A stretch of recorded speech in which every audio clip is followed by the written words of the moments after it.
How are you looking at the Asian and European economies? Because although they are bouncing back, they remain critically dependent on the US consumer, don't they? Yeah, sure, but I think the world has to learn that the US is no longer as relevant as it was 20 years ago to the global economy.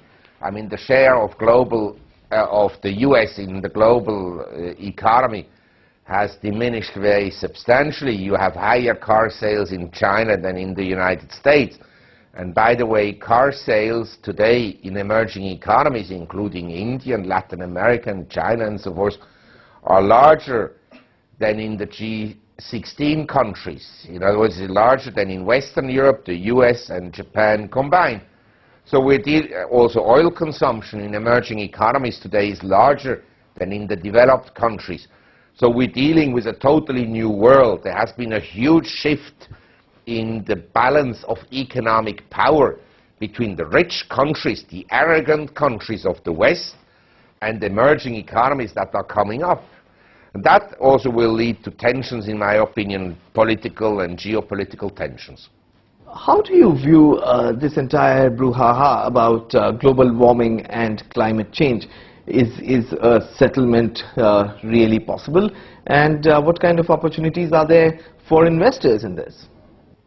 The global warming alarmists, and they may be right, I don't know, I'm not a scientist, but even the scientists don't know for sure. There's a huge money behind global warming issues.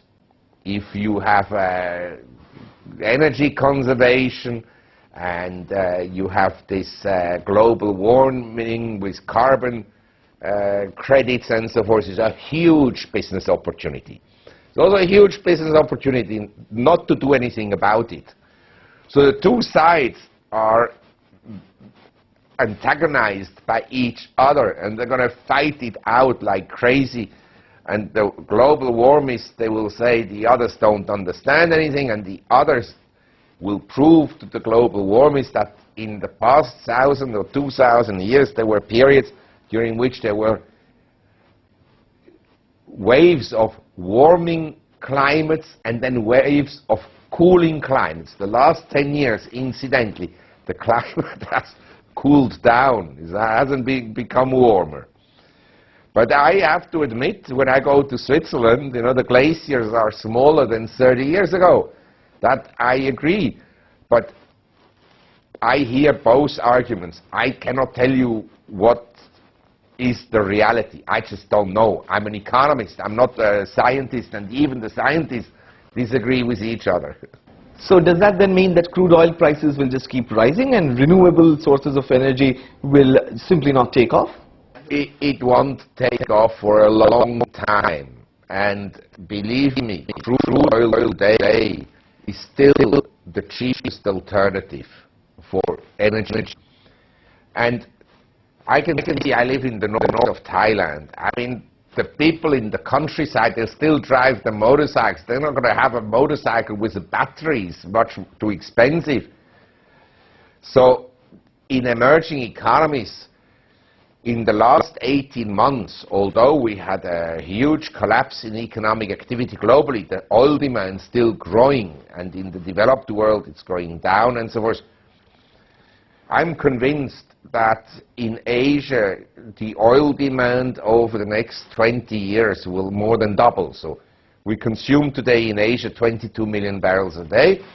We'll go to something like 40 million barrels.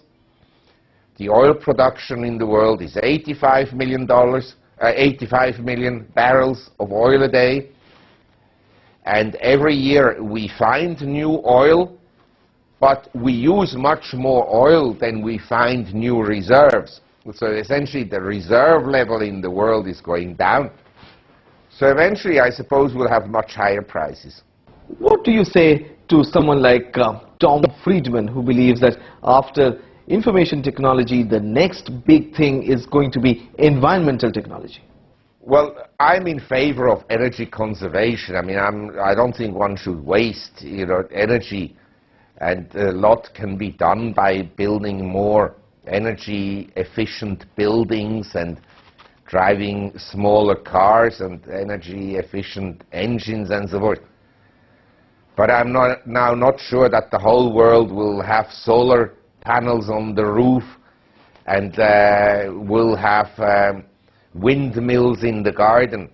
And I don't know, I haven't made the calculation, but I presume that a lot of energy conservation measures use a lot of energy to produce them.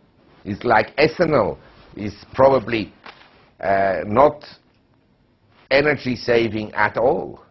Can we then infer that Marc Faber is totally and utterly negative on everything American? Well, I think the most obvious for me is that we had a US government bond rally 1981 when yields were still at the peak 15.84%, until December 18, 2008, when the 10 years Treasury yield fell to 2.08% and the 30 years to 2.53%. Since then, yields on US government bonds have gone up somewhat. On the 10 years, we're over 3.5%.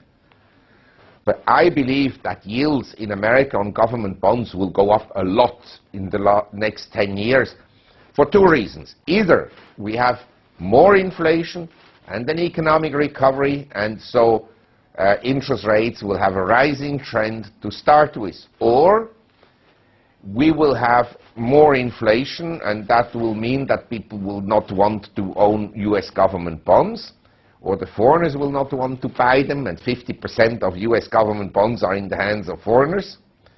And the Fed has monetized massively this year both mortgage-backed securities and US government bonds. If they start to withdraw the liquidity injection, which I think they can't do, but let's say if they gained sanity and would withdraw their monetizing, then obviously yields would go up.